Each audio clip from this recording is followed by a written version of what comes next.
Hey there, everybody. Welcome back to another episode of Mind Matters, Navigating Head Injuries and Concussions. I'm your host, Kylie Como. I'm the legal nurse consultant here at Shane Smith Law. And today I'm joined again for part two of our discussion with Dr. Robert Bashuk from the Concussion Center in Atlanta, Georgia. It's good to see you, Dr. Bashuk. Great to see you, Kylie. So what are processes that increase or decrease hippocampal neurogenesis? Think about this concept for just a second. We know that antidepressants will improve neurogenesis. Is this why they help with depression? That's the theory now, okay? Any of the antidepressants, especially the SSRIs, improve neurogenesis. Is this why they work with depression? Is this why people with depression often have cognitive problems? Now, don't forget that learning and exercise promote neurogenesis as well. Excessive stress, a little stress is always good. So when I prepare these talks, I feel like I'm under a little stress, but it gets me motivated, all right? But excess stress results in increased cortisol levels, which also inhibit hippocampal neurogenesis. Now, this is kind of going to relate all this to concussion here. So for a neural stem cell to begin to proliferate and differentiate, it requires glutamate. Now, didn't we just talk about glutamate a little while ago, that excess glutamate occurs with concussion? So immediately after a TBI, again, whether it's a mild, moderate, or severe, there's a massive release of glutamate, which causes an excess calcium entrance into the neuron. This results in dysfunction of the mitochondria of the cell. We already talked about that. When this occurs, when this traumatic brain injury occurs, you get neuroinflammation. Neural stem cells are damaged by this excess glutamate and this excess calcium and the onset of neuroinflammation. The degree of injury to the neural stem cells, the hippocampal neurogenesis and the dentate gyrus, will be determined by their vulnerability. And there are a lot of factors that can affect their vulnerability, such as, do you have B12 deficiency? Do you have vitamin D deficiency? A lot of people do. Do you have omega-3 deficiency? What kind of stress is going on? Has there been a significant release of cortisol? So all of these factors, the excess glutamate, the mitochondrial dysfunction, all of these contribute to the degree of injury to the neural stem cells. So are the complaints of cognitive dysfunction and depression after a concussion or a moderate or severe traumatic brain injury due to disrupted hippocampal neurogenesis? I think the answer is yes. So what can you do to improve this neurogenesis? Well, we've talked about it a little bit, but I'm going to go into this a little bit more. So an enriched environment. So when you go to a new place and you see all these things you've never seen before, you are stimulating hippocampal neurogenesis. When you go on a different path on your hike and see different things, when you learn new things, when you do some type of painting or art projects, when you learn a musical instrument, when you have a new hobby, you read a new book, you go to a new restaurant, you have new food, all of these things stimulate neurogenesis. Now, you may go to a new restaurant, and I ordered some food yesterday from DoorDash that I didn't particularly like, but it still promotes neurogenesis because you know what? I'm not going to order from that restaurant again, all right? Even though I didn't like it that much, I'm not going to order from there again. And then another little story, this is pretty silly, is I was on a trip coming back from Australia, and it's like a 14-hour flight, and I watched these 3 movies, and they were the dumbest, worst movies I've ever seen. And guess what? I still remember that, okay?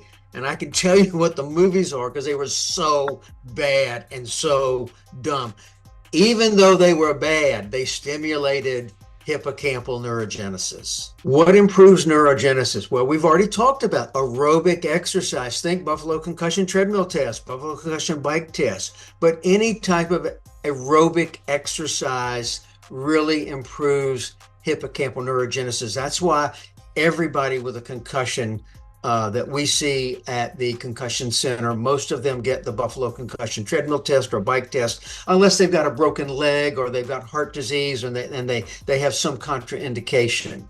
Sex stimulates hippocampal neurogenesis. A healthy diet, a low inflammatory diet, learning an art, painting, for example, just going out with your friends and having a good time, talking about something, that stimulates it. Good sleep.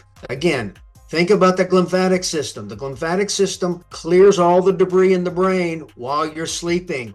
So if you don't sleep, if you stay up all night, you feel like you've had a concussion because the hippocampal neurogenesis is turned off and you've got all of this neuroinflammation going on up in the brain. You got to get rid of it. So when you go to sleep the next night after you've been up all night, you sleep so much better. You sleep a really deep sleep and you wake up feeling much, much better. Intermittent fasting can help. Caloric restriction can help. Blueberries. I eat blueberries every day. Omega-3 fatty acids. I take omega-3 every day. Curcumin helps improve hippocampal neurogenesis. How crazy is this? Crunchy foods help. I don't know why, but they do. And B vitamins seem to help. Now, we talked about stress. Stress will negatively affect hippocampal neurogenesis. Think about adverse childhood events, ACE, how they can have long-term consequences in a child and affect their memory. So what are the adverse childhood events? If there's physical abuse, sexual abuse, emotional abuse, if there's neglect, witnessing domestic violence, parental incarceration, substance abuse in the house, divorce, parental separation, these are all significant adverse childhood events. And is it the stress? Probably. This interferes with hippocampal neurogenesis and can really affect a child's cognitive ability long term. So again, we talked about stress several times. Again, aging, think about neurodegenerative disorders. I think this is what happens in Alzheimer's disease. As we get older, these dentate gyrus cells, these new cells, you get less of them. And when that happens, your cognitive ability declines. Neuroinflammation, chemotherapy, we've already talked about that. A high saturated fat diet, all of these things cause negative neurogenesis. A high sugar diet, alcohol, and we talked about crunchy food, but soft food makes it worse. And I have no idea why. Vitamin deficiencies, we talked about sleep, the glymphatic system. Again, if you stay up all night, you feel like you've had a concussion. Patients with Alzheimer's, Parkinson's, I took care of people with epilepsy for years and years. And after a seizure, a lot of people have significant memory issues for weeks. And I think it's because the seizure, this massive electrical impulse, kind of like a concussion, interferes with hippocampal neurogenesis. And people with a stroke, all of these people often will have brain fog. So I'm just going to say a little bit about memory encoding. And this is basically how information is processed and stored in our brain for memory. So there's visual encoding, and this is when you see something, then you recognize it. And this is now put in your brain, and you will remember it. You'll be able to recognize it in the future. Acoustic encoding involves auditory information such as sounds or words, recognizing somebody's voice. About 45 years ago, back in the early 1980s, I was the intern at Talmadge Memorial Hospital. And I was talking to somebody, something serious, a patient we were having a discussion with another doctor. And one of my favorite movies is Gone with the Wind. And I'm sitting there talking to this person and I hear this voice, okay? And I looked at the person I was talking with. I stopped everything that I was doing. And I said, that is Butterfly McQueen. I guarantee it. Yeah. And I turned her, she lived in Augusta. And I turned around and that was Butterfly McQueen.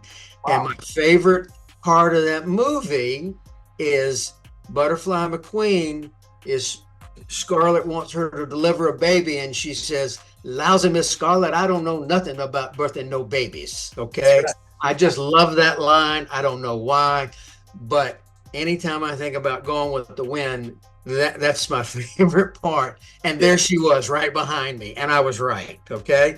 Because I had my acoustic encoding was working really well. Okay? Yes, it was. Yes, it was. That's impressive. And then semantic encoding is processing information that has a lot of meaning, facts, ideas, concepts, like hippocampal neurogenesis. Okay. Elaborative encoding is relating new information to something that's already in your memory. So Brussels is the capital of Belgium, and Belgium is really famous for chocolate. Okay. That's elaborate encoding. And then organizational encoding is classifying information, identifying relationships between items, the fork and the spoon, the vehicle and the gas station. You to go get gas, I got to get gas. Where do I get it? I get it at the gas station for my vehicle. And there are a couple of other memory related processes that we can't get into, but there's memory storage where you retain information, and then it's retrieval. It's getting that information out of the storage and into conscious awareness. So when I heard Butterfly McQueen, my acoustic sensation was cranked. My memory storage, I had retained that information, and I was able to retrieve it immediately. And all of these things can be injured when hippocampal neurogenesis is dysfunctional. And that's all I've got for you guys today. I hope that you learned something today. Man, did I? That was rich. Probably one of the bigger takeaways that I got was just the contrast. And I think it's something that our audience, even those that aren't familiar with concepts like these or some of the anatomical features or whatnot, but just the high level, right? The contrast between those who maybe live a sedentary lifestyle, don't get very good sleep. They rest a lot, they sit a lot, but that's not sleep, right? That's different than delta wave sleep, which is what we're talking about here with the lymphatic system and getting that to function properly. But, poor sleep versus good sleep and exercise and active lifestyle versus, that sedentary, same old routine. I mean, just the contrast really kind of opened my eyes to how, there are obvious reasons to live a healthy lifestyle, but hippocampal neurogenesis, who'd have put that one together? So you're actually growing your brain and you're avoiding problems down the road. So I'll tell you what I'm telling people a lot now. Okay, so we check for B12, we check for omega levels, we check for vitamin D levels, and I can tell you we find lots of abnormalities.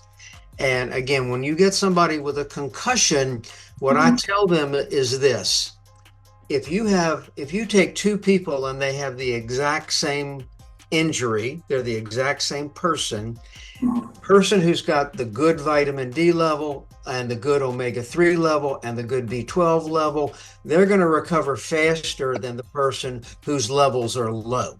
Okay. And I also tell people that the better shape you're in, the quicker you're going to, if you get another concussion, the quicker you are going to recover. And I have to say, that's kind of the small picture, but the big picture to me is, if you've got good omega-3 and you got good vitamin D and you got good B12 and you've got good mitochondria because you're exercising, the likelihood that you're going to develop neurodegenerative diseases when you're in your 60s, 70s, and 80s goes down, in my opinion, dramatically. There's an enormous amount of research on this. We are not exactly there yet, but this is where all of the research is heading, that if you take care of yourself, then you're going to have a better quality of life. You are less likely to develop these degenerative disorders of the brain, or if you do get them, they will be at a much later period and they'll be much milder. So to me, that is really the take-home message. And I also I talk now with the patients about the hippocampal neurogenesis and the need to do different things, do hobbies, go to different places, get out, do things. And it just improves your brain and it'll improve your longevity and your quality of life. Of course, anything can happen to anybody at any time, but all things being equal, you are much more likely to have an improved quality of life and a longer quality of life. That's amazing. And you're not, because everybody's access is a little different. People who live in a large inner city may not have access to the different sights and sounds of maybe somebody out in more open spaces, but it's really not about that. It's just about newness, right? Just new experiences, new feels, new tactile experiences, new taste, right? It doesn't have to be big and grand, right? It's just exactly. No, it absolutely does not have to be big and grand. It just needs to be new and different. Yeah. Okay. New and different. Watch a new movie. Okay. Even if you don't like it, that's okay. Yeah, good point too. Okay. All right. Go to a new restaurant. Okay. Order something that you've never ordered before. You might not like it. That's okay. I mean, it's still going to help your brain. That's great. I consider myself to have a pretty decent lifestyle, active, all that. I like to try new things, but I do tend to be a creature of habit in other ways. So you give me a lot to think about, some changes I might be able to make, and like you said, kind of stave off some potential downside in the future. So this has been great information. And that's why you want to take your child and have new experiences for let them see something different. Okay, go somewhere else, do something a little bit different. They may not like it, but that's okay. It's still stimulating hippocampal neurogenesis. That's amazing. Well, I know that you've said to me, we've had many conversations, other podcasts, which I hope our viewers can go back and look for those. They're always great discussions having Dr. Bashuk here, but I know you've said to me that the mission for the Concussion Center is evidence-based concussion with that, was it the growth mindset, right? Evidence. That is correct, yes. Mindset. Well, I'm pretty sure everyone who's listened today would agree that this discussion here today really just kind of encapsulates that statement just to a T. So thank you so much. Well, glad to do it. And I look forward to doing this again with you. And I'll come up with something new because it's going to stimulate my hippocampal neurogenesis and I want to stimulate everybody's hippocampus. I'm all about that. I love that. I'm going to start using that too in some of my conversations. So thank you for that. Thank you very much and have a great day. Yes, sir. Okay, everybody, that's going to do it for another great episode of Mind Matters, Navigating Head Injuries and Concussions. Again, I want to thank our guest, Dr. Robert Bashuk with the Concussion Center, for sharing his passion and deep knowledge with us. I hope that you guys have enjoyed this conversation as much as I have. And if you wouldn't mind, hit that like button and subscribe to our channel to keep up with our latest and greatest content. And leave us a comment and let us know what you thought of today's discussion. And as always, please, if you're in pain, remember to call Shane at 980-999-9999. Thanks a lot. In pain, so I call Shane. 980-999-9999. In pain, call Shane.